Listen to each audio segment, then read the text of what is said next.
Okay, we're going to continue graphing our parent functions.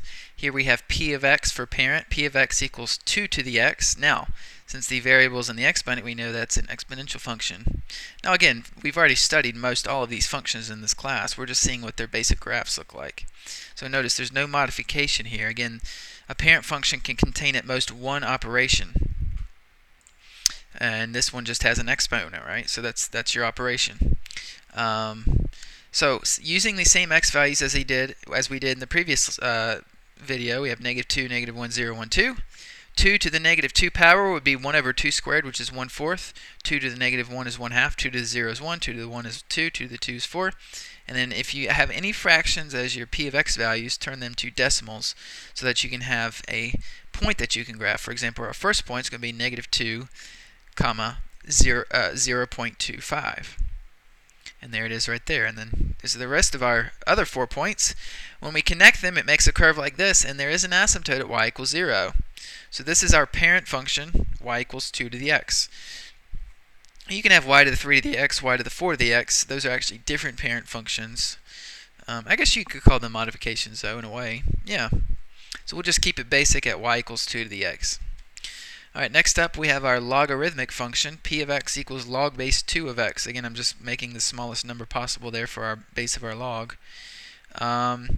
These x values are going to be different. Okay, you've got to use numbers that will produce whole numbers back for your y values. And the way we do that, if you read this note I have over here, it's the f of x values for the exponential. Remember that the exponential and logarithmic functions are inverses. So just use the y values here for 2 to the x. If you plug those in as x values for the logarithmic function log base 2 of x, these x values will become your y values. So plug these in for your x for logarithmic, plug your y values from your exponential into your logarithmic, and you'll get the x values back for your y values. That's how it works. For example, log base 2 of 1/4 would be -2. Why? You're looking for an exponent, right? In other words, 2 to what power gives you 1/4? The answer is -2. So you're basically just swapping the chart is what you're doing. You're just swapping the x and y values to go from 2 to the x to log base 2 of x. Okay? So it's not going to be the same typical x values. In fact, those will become your y values. So when you plot those points, for example, the first point, 1/4, -2, and so on and so forth, you get this. It's basically the inverse of the 2 to the x, right? Now we have a vertical asymptote at x equals 0, and it curves the same way. Well, it has a similar shape, right? It just curves in a different way, and it hugs around this asymptote. So there is your log base 2 of x. Okay, finally we are going to be looking at trigonometric parent functions. First we have p of x equals sine of x. I'm not going to go over cosine. We've already graphed it in this class, but it's going to look very similar. Now the x values for trig are even different. We can't just plug in -2, -1, 0, 1, 2. We're not going to get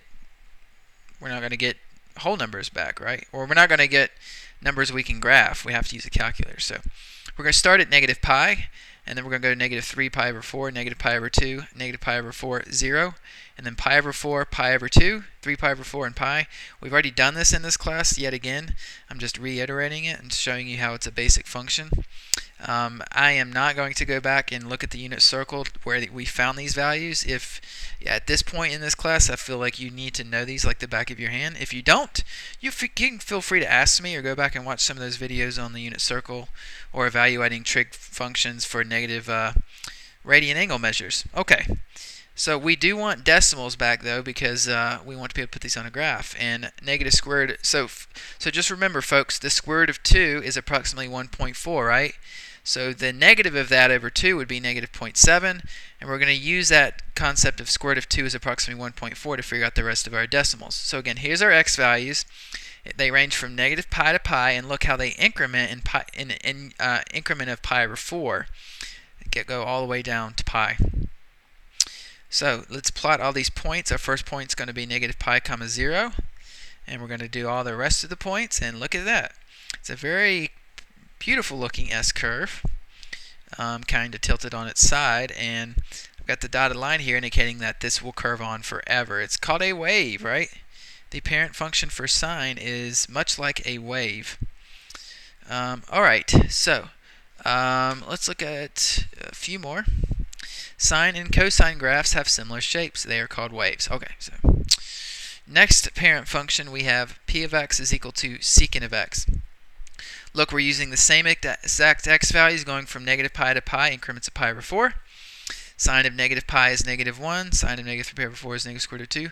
So on and so forth. Make sure to put some decimal values back there so that you can put them on the graph, and we know there's going to be asymptotes here at negative pi over 2 and pi over 2. Again, we've graphed these functions already in this class. This is basically review. So if you forgot how to do that, go back and look at the lesson on graphing trig functions. Okay, so when we plot those points, it's a series of alternating U-shapes, okay? These aren't exactly parabolas because it's not quadratic.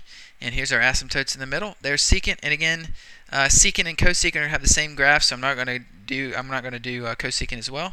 They are up and down. I said parabolas, okay? I don't think they technically are, though. They're more like U-shapes. I think it has to be quadratic to be a parabola. I could be wrong about that. All right, let's look at our last one. This is going to be tangent. It's going to be similar to cotangent. Look at the same x values. They range from negative pi to pi, and they go in increments of pi over 4 all the way to pi. Here are our y values. Again, these come from the unit circle and understanding trigonometry and how to figure out negative rating angle measures. Once again, you can review that, or you can ask me questions about it.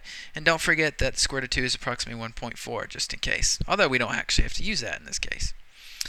If we plot all of these points, and then these two undefineds are going to be asymptotes, right? We get this.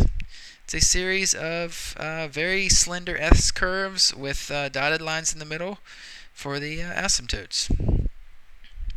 Cantangent and cotangents have similar shapes. They are repeating S-curves, kind of like the cubic function. So folks, that is all of our what we call parent functions. There's several of them. Make sure you have a good understanding of these because we are going to use them to graph transformed functions.